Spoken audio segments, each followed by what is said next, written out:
Hi guys, welcome back to another video here in the Cup angle. In today's video I'll be talking about a massive win against Real Madrid in the Champions League and how it probably will kickstart the season.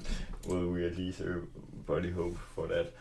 Obviously I called this lineup in my recent video where I talked about the lineup that we had played for the season and what Arne Slot should do. I said he should do a more club-like formation. Obviously Alisson didn't start, but this was for further ahead in the season, but I got this lineup spot on. It was what Arne Slot started yesterday and it worked brilliantly.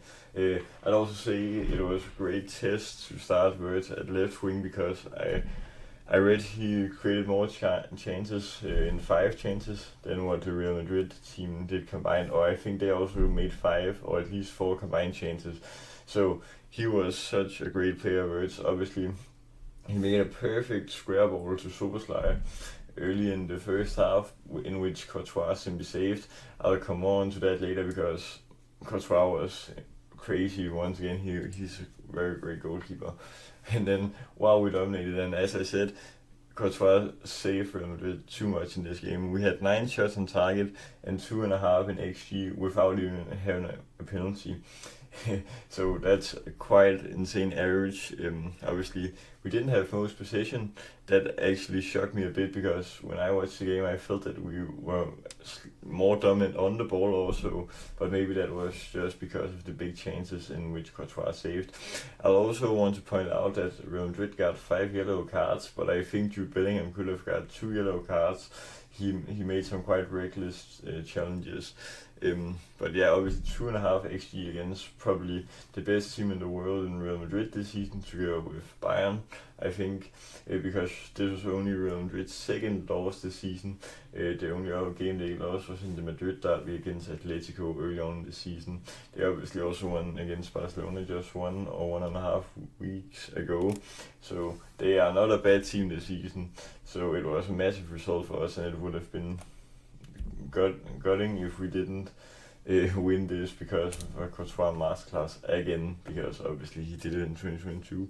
And then we all probably got deja vu from watching this. We all remember last year how Bradley lined up Anfield with his crazy tackle on Mbappe and just him owning Mbappe for the game. He did the same against Vinicius Jr. yesterday. There was a sequence where Vinny wanted to dribble the ball and he just pushed him out with his shoulder across the side of the pitch.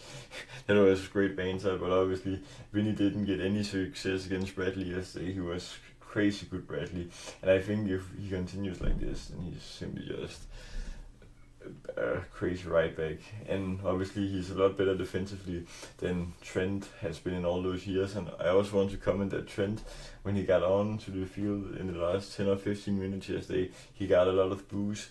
And not to criticize him, but I think it was probably deserved because the way he left us wasn't in the best manner possible. So I think it was fair that Anfield gave some stick to him. But then I obviously talk about Wirtz here because he was very great yesterday. Obviously all these chances he created, but I just think he's a better position in a left wing right now. And the reason I think of that is because Liverpool are used to playing a 4-3-3, at least with Klopp, and Arne Slot could easily adapt to that, and he also did that yesterday. But I also think the reason it hasn't worked for Wirtz early in the season was because he had to play in the central, and then you're probably wondering, well, that's his position. But I think it's because Liverpool haven't had a player this technical since Coutinho. He obviously left us in 2018, so I think it's a new state of play that we have to invent with Wirtz, and I think we can play him on the left wing.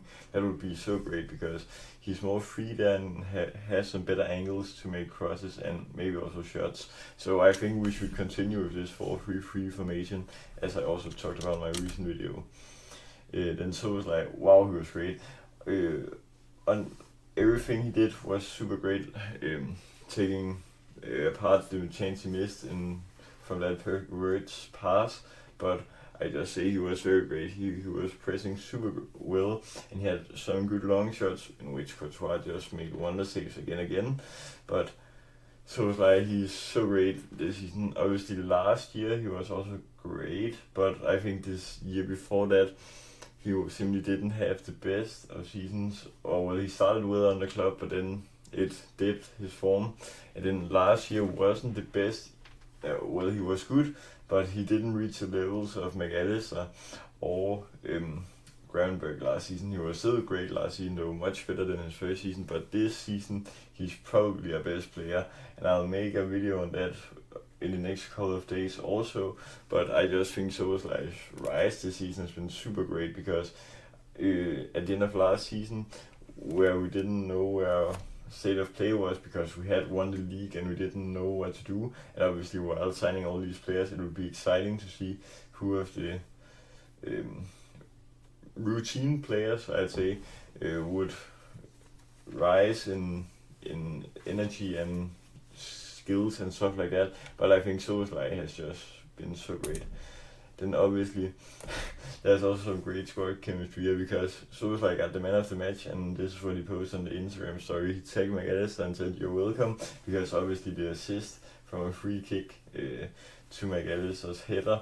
Obviously, Soboslai was just so great, as I said again, but that assist was also crucial because you could just sense that the game probably could end 0-0 if Courtois kept on doing that.